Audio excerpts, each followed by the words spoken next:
Hi friends, అందరికీ నమస్తే. మా పాప బర్త్డే సందర్భంగా నాకు టెడ్డీ బేర్ కావాలని ఏడ్చింది. మరి చూడండి ఫ్రెండ్స్, పింక్ కలర్, మా పాప ఫేవరెట్ కలర్ కూడా పింకే. పాప డ్రెస్ కూడా పింకే. చాలా హ్యాపీగా ఫీల్ అయింది. ఫస్ట్ ఒప్పుకోలేదు, నో అని చెప్పాము. ఏడ్చేసింది ఒక 5 నిమిషాలు. ఆడపిల్లలు అంతే కదా ఫ్రెండ్స్, ఏడ్చేసి సాధించింది.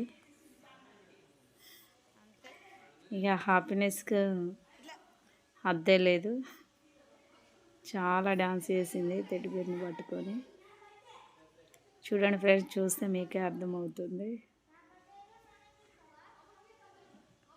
చాలా హ్యాపీగా ఫీల్ అయింది. పిల్లలతో కూడా సెలబ్రేషన్ చాలా బాగా జరిగింది. చూడండి ఫ్రెండ్స్, ఎలా కొడుతుందో. అల్లరి పిల్ల, మా ముద్దుల కూతురు, క్యూట్ గర్ల్. మస్తు లైక్ చేయండి ఫ్రెండ్స్.